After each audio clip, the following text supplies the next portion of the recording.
Trouble? Yes, one of the women's refusing to eat. How long has that been going on? 4 days. I'm surprised that it doesn't happen more often. The surroundings are pretty austere, aren't they? Oh, yeah, I suppose so. If you'd like to sign in, Doctor, I'll take you to see her. Mum, there's a doctor here to see you. Hello, Mrs. Williams. What's up, eh?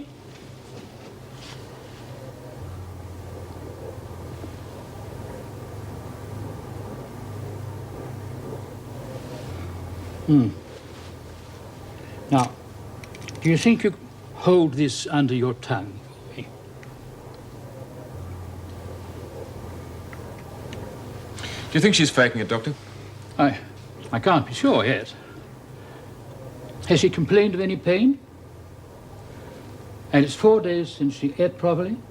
Except for a few mouthfuls and cups of tea. Why aren't you eating, Mrs. Williams?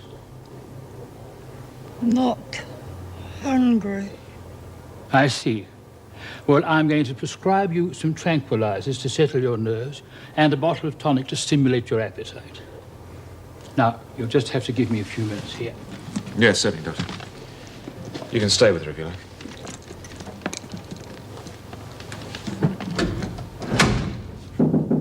Come in. Oh, sorry I wasn't here earlier. My business took longer than expected. Sit down, please, Mr. Reed.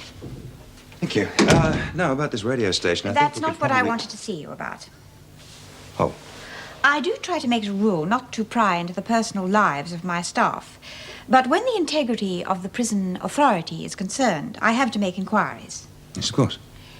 From information I have received, it would appear that you have not only withheld information from the police, but you have used your influence to have your son released from a very serious charge.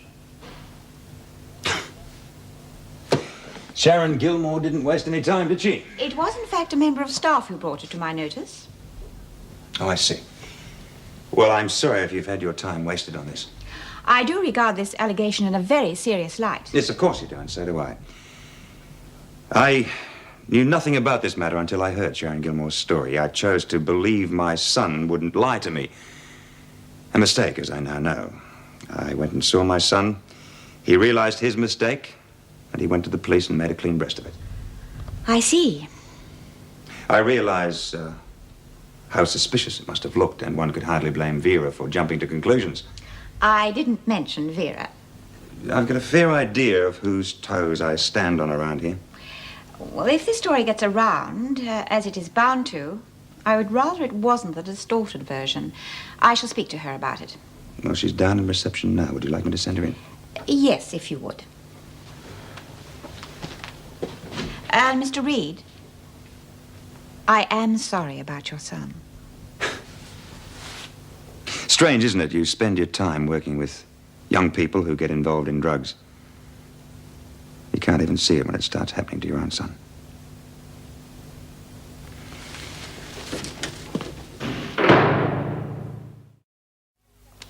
Oh, am I glad that day's over. I imagine Paul Reed would be wishing the same at the moment. Why, what's happened? His son was arrested for buying drugs from Sharon Gilmore. But our efficient Mr. Reed managed to whitewash the whole thing. Mrs. Davidson's speaking to him now. Oh, that's terrible. Well, there's always one rotten apple. Oh, I tried to warn him. I've made the same mistakes. I just hope the department sends someone more suited for the job next time. Oh. Hello, Meg.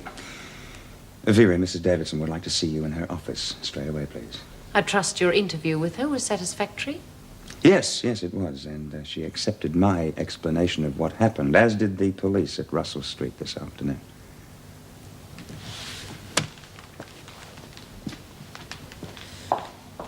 Paul, Vera told me about your son. Oh, I would have been very surprised if she hadn't.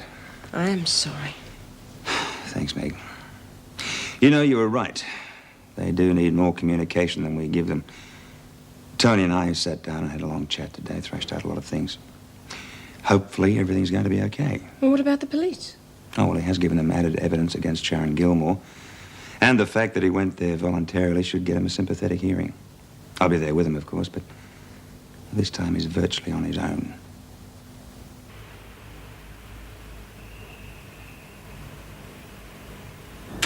What about ptomaine poisoning? What? What you got? What's making you crook?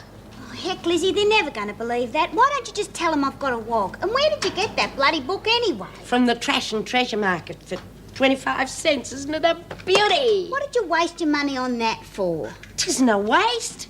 Every home should have one. They had one in the prison. What about pleurisy?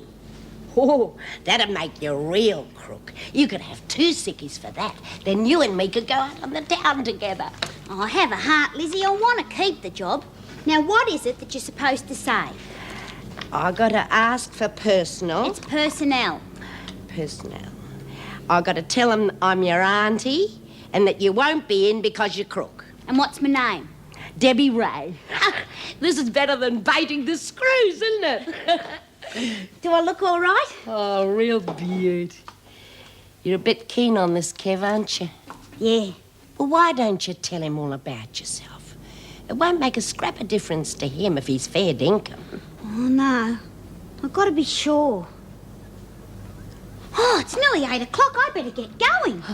Have a good time, love. I will. Bye. Bye.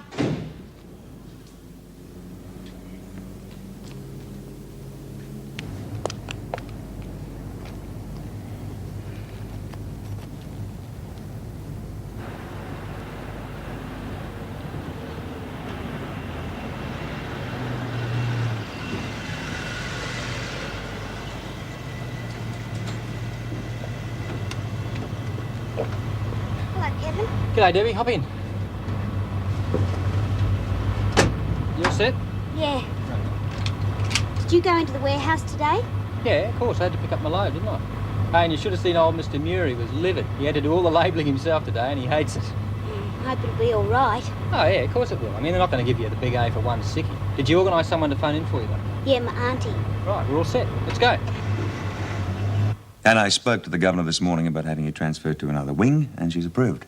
Oh, thanks, Mr. Reed. It really is impossible to get any work done in my cell. June never stops stalking. Oh, you won't be on your own. There's Jean Hallam and Margaret Wendon. They're from Block C, but they're studying too, so I don't think they'll disturb you. Great. Any chance of getting those books I need? Well, I've spoken to the authorities about having the library here renovated. I think we can expect a coat of paint and a few extra books. When? I'm pushing for as soon as possible. Well, thanks for everything. Oh, you keep your thanks. All I want from you is a piece of paper that tells me you've passed your Oh, examinations. you'll get it. I promise. I'd better. Okay, have you got a list of the books you need?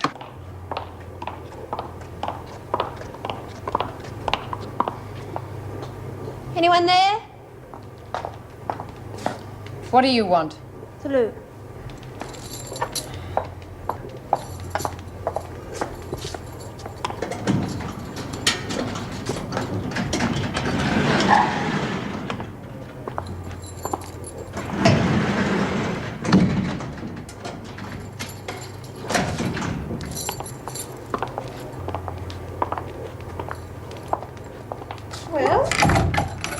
Well, what?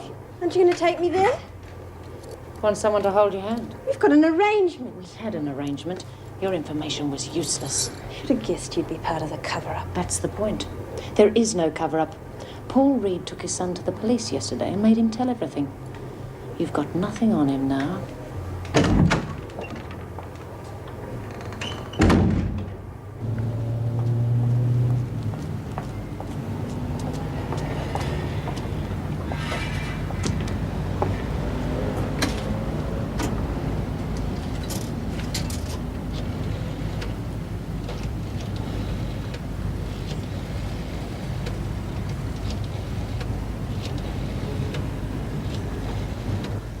Maynard Electronics. Hello? Hello. Hello. Could I have the personnel department, please? Maynard Electronics, can I help you? Hello. Can you hear me? Hello. Hello. Mungle contraption. Hello.